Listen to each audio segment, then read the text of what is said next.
Hi, everyone. Welcome to another edition of the SVG Sports Tech on Demand. We're here to discuss Mediapro with Daniel Singh. He is the Mediapro US production executive. Daniel, how are you doing? I mean, Mediapro is a massive company. I mean, obviously, a lot of people know this, but I think it's become much more known here in the US. So congrats on that, because I know that a couple years back, it was, Mediapro was still a bit of a overseas thing. So now you're a full blast here in the US. So how are things going, most importantly? Very well. Thank you, Kenneth. Thank you for having me. Absolutely. Hopefully we're coming out of this COVID extravaganza, if you will, and maybe going back to a new normal. Hopefully it resembles the normal that we had in the past a little bit, Right. But we worked hard to kind of develop a new normal in terms of production that can simplify things. A lot of remote production that we think is here to stay. Excellent. So let's go. I'm going to go back to the old normal just for a second. The Super Bowl in Miami, you guys had a presence there working with ESPN with some trucks that have obviously played a big part north of the border and I guess south of the border as well, and also within the border. So let's maybe start with some of the on the production truck side of things as far as that business and what they've been up to across the continent, really.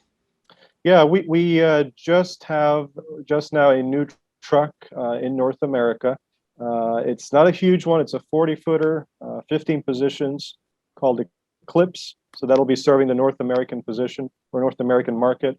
We are also bringing a number of trucks to the South American side of things from Europe.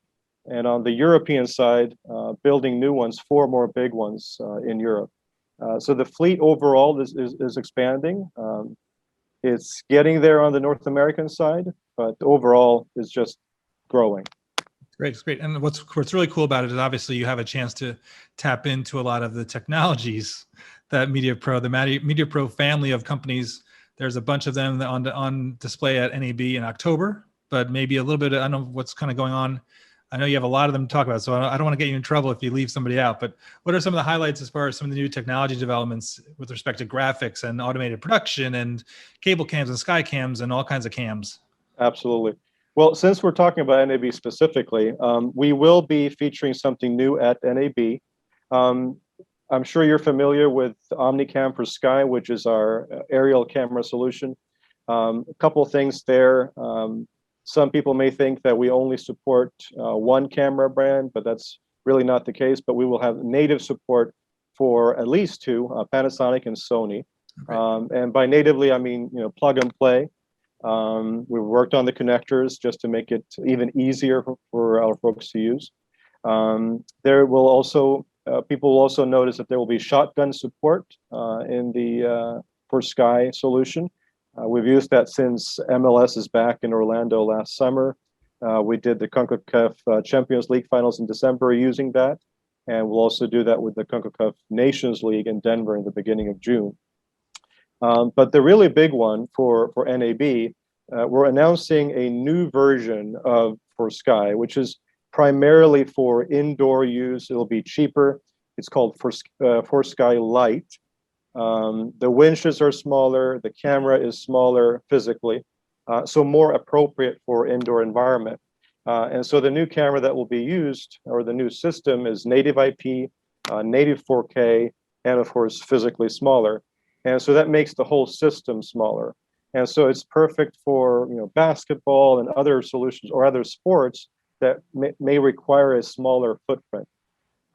What's really exciting about this one, the For Sky Lite, is that, of course, with smaller winches, you need also less space for cable. It weighs less.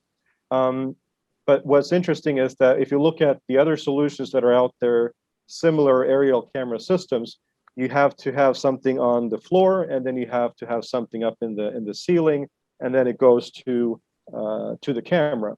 But instead of doing that, we will have everything installed directly in the ceiling. So pulley and winch combined, nothing on the ground. And as far as I know personally, I think we're the only ones that do that. And so we're planning on having a demo at NAB in October in Las Vegas. Also to mention about that product, it's developed to be used as a 4-point camera, but it can also work as a 3-point camera or 2-point camera. Now, what's interesting about that is that if one of those fails on the existing solutions that are out there, you have to stop everything. But in this new solution, you can still continue.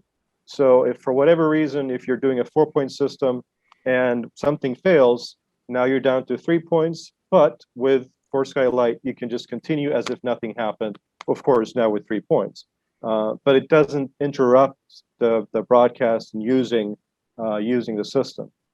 And so we've already used it as a prototype in several soccer games.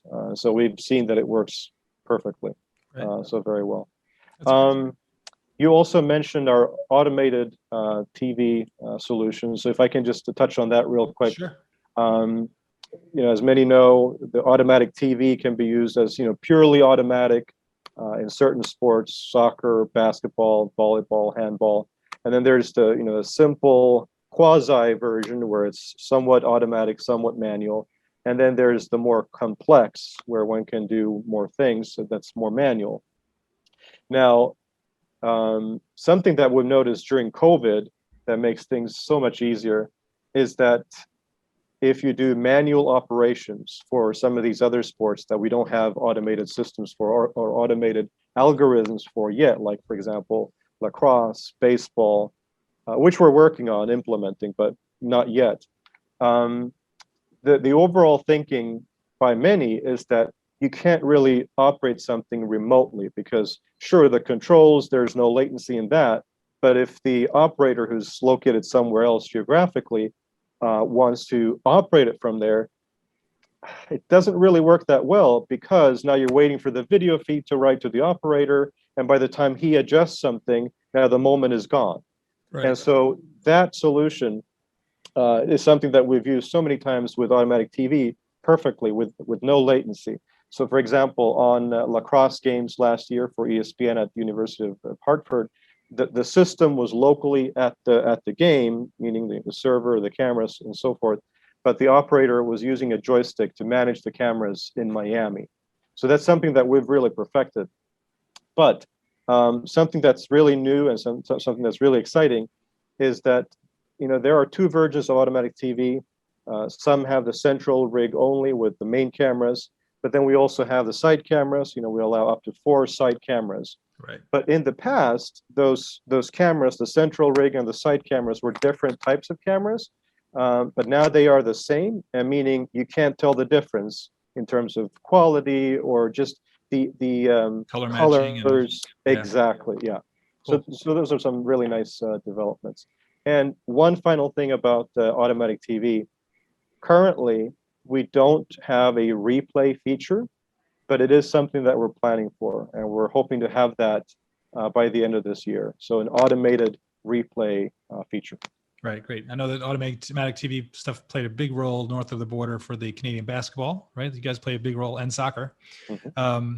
So also as far as, it's what's fascinating with you mentioned on the Omnicam, as far as the, without fans in the stands, it's interesting to see how many of those types of systems were deployed. And now all of a sudden, I think that it's going to be hard to kind of go back to not having those systems. So it's going to be interesting to see the opportunity that opens up, because your system is very small, very discreet. There's a lot less, people get concerned with if they weigh too much as far as the potential for disaster. So I think that's going to be really interesting. I don't know what your take is as far as you think that market may grow a little bit, given that all these production executives have gotten used to a world with these cameras that they're going to want to keep them around. Exactly. And at the same time, as production executives have gotten used to using them, stadiums, et cetera, haven't really been able to adapt to them because many of them are huge. And so we feel that for something like this to work long term, it has to get smaller and smaller and be more versatile and more flexible. And that's why we've worked on making it smaller for that very reason, so that it can be used in sports that perhaps traditionally did not make use of it.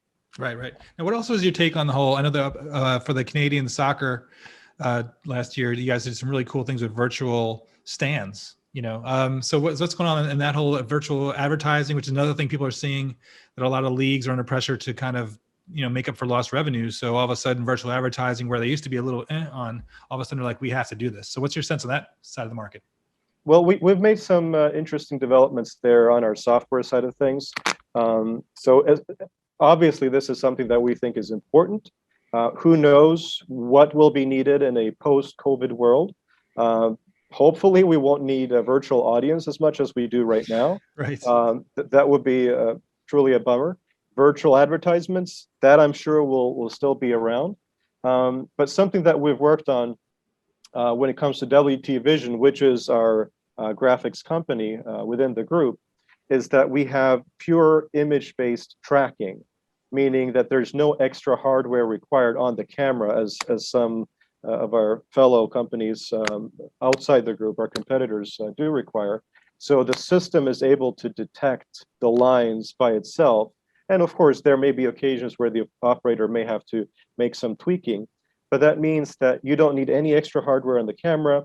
It can do pure image-based tracking, and it can also send that data to any kind of augmented reality system to generate extra graphics. So that same system, that same WT Vision system can generate data to regular data-oriented or statistics-oriented augmented reality graphics. So for sure, augmented reality is the future. And so these are just some of the latest steps, and we see that there will be potential for more. Right. So as far as this new normal, so what's gonna be the new normal for Mediapro, you think, looking into 2022? Where do you see the opportunities out there for you as you continue to kind of grow the fleet and grow the presence here in North America? Well, we see a lot of potential still on the remote side of things, even post-COVID. For example, with some of the productions that we're doing elsewhere outside the US, we assist with those productions from the US, from our Miami hub. So for example, we are expanding our CONMEBOL relationship, which is one of FIFA's 6 continental confederations covering South America. So because of that, we are expanding our Argentinian hub, but because of COVID, we're doing everything in Miami. So for example, we're doing all the voiceovers, the commentators, and the graphic insertions for Copa de Libertadores and Copa Sudamericana and world feeds in Miami in 3 languages: English, Spanish, Portuguese. So all of that happens here in the US. And of course, that's just ramping up for doing similar things worldwide to support from different continents. And that way, if something comes up in Europe or something comes up in the US, the different continents and different branches of Mediapro can help out and support. And that way, it gives just our customers more flexibility. If something comes up, if there's something changing, we can still cover it. Right. Excellent. Great. So what are we leaving out? Anything else you want to add as far as before we leave? Did you cover all the bases? Well, we have recently opened a new studio in New York City in Manhattan on April 1st. It's a 12,600 square foot facility, of which 7,500 is we've had a few productions there immediately after opening, and we've had many others lined up. We believe this facility is important for our expansion to the US market, but also there's a lack of this size of studios in Manhattan. We believe it can be used for many kinds of content and events, but primarily esports. That market we think can be very interesting. And in addition to that, we're planning for additional large studios in the New York area, sound stages specifically. And we think even that can be very interesting for esports. Excellent. Great. Well, Daniel, thank you so much for your time. Really appreciate it. Mediapro, one of the big, massive gorillas on the global stage, but I think it's really cool to see you guys growing the presence here in North America. So congrats and continued success. Awesome. Thank you so much, Ken.